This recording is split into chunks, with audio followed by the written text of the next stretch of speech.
இந்த மீன்கள் எல்லாம் எவ்வளோ அழகா சந்தோஷமா அங்கேயும் இங்கேயும் வேக வேகமா ஓடுறாங்க. நம்மளை பார்த்து இன்னும் சந்தோஷம் போல வேக வேகமா ஓடுறாங்க, மறுபடியும் வராங்க. இவங்களை பார்க்கவே நமக்கு விடுமுறை நாட்கள்ல நம்ம இங்க வரணும். இவங்க கூட இருக்கிறது நமக்கு எவ்வளோ சந்தோஷமா இருக்கு. நமக்கு இங்க இருக்கிற மீன்களை பார்த்துக்கிட்டே இருக்கணும் போல இருக்கு.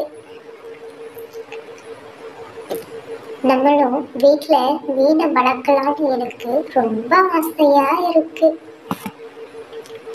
ஐயோ, நேரம் ஆயிடுச்சு, நம்ம வீட்டுக்கு போகணும். சரி, கிளம்பலாம். இல்லை, இவ்வளோ மீன்கள் கரை ஓரத்தில் எப்படி செத்து கிடக்கு? எப்படி இத்தனை மீன்களும் ஒட்டுதான் செத்து போச்சு? நேற்று நம்ம பார்க்கும்போது எவ்வளோ ஜாலியாக விளையாண்டுட்டு இருந்தாங்க. இன்னைக்கு நம்ம பார்க்கும்போது எப்படி செத்து கிடக்குறாங்களே, எதனால செத்துருப்பாங்க? குட்டி குழந்தைங்களா, நம்ம இன்னைக்கு இந்த வகுப்புல என்ன பார்க்க போறோம் அப்படின்னா, இயற்கை வளங்களை பத்தி பார்க்க போறோம். என்னென்ன இயற்கை வளங்கள் இருக்குன்னு உங்களுக்கு தெரியுமா? உங்களுக்கு தெரிஞ்சதை சொல்லுங்க பார்க்கலாம். மண், நிலம், காற்று, நீர். எல்லாரும் கரெக்டாக சொல்லிட்டீங்க.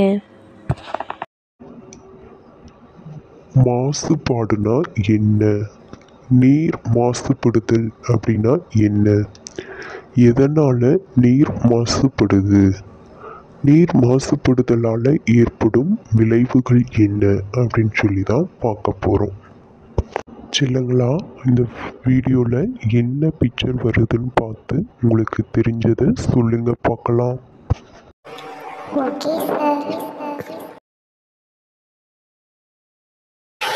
மீன்கள் எல்லாம் தண்ணிக்குள்ள எவ்வளோ ஜாலியா இருக்குங்க சார். இதை பார்க்கும்போது ரொம்ப சந்தோஷமா இருக்கு.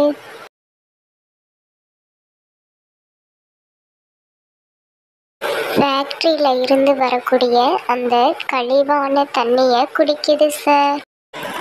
சார், மீன் செத்து கிடக்குங்க சார். செல்ல குட்டிங்களா, நீங்க எல்லாருமே கரெக்டா சொல்லிட்டீங்க. ஃபேக்ட்ரியில், அதாவது தொழிற்சாலையில் இருந்து வரக்கூடிய கழிவு நீர்கள், கழிவு பொருட்கள் எல்லாம் ரொம்ப வேதி பொருட்கள் கலந்ததாக இருக்கும்.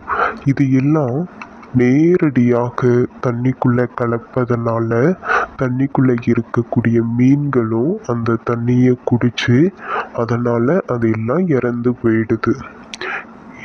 நீங்களும் பெரியவங்க ஆகும்போது ஃபேக்ட்ரிக்குள்ளே இருந்து வரக்கூடிய தண்ணியை இயற்கை வளமான ஆற்றுல விடாதீங்க. ஓகேவா குட்டீஸ்? உங்களுக்கு இந்த வீடியோ பிடிச்சிருந்தா லைக் பண்ணுங்க. தேங்க்யூ.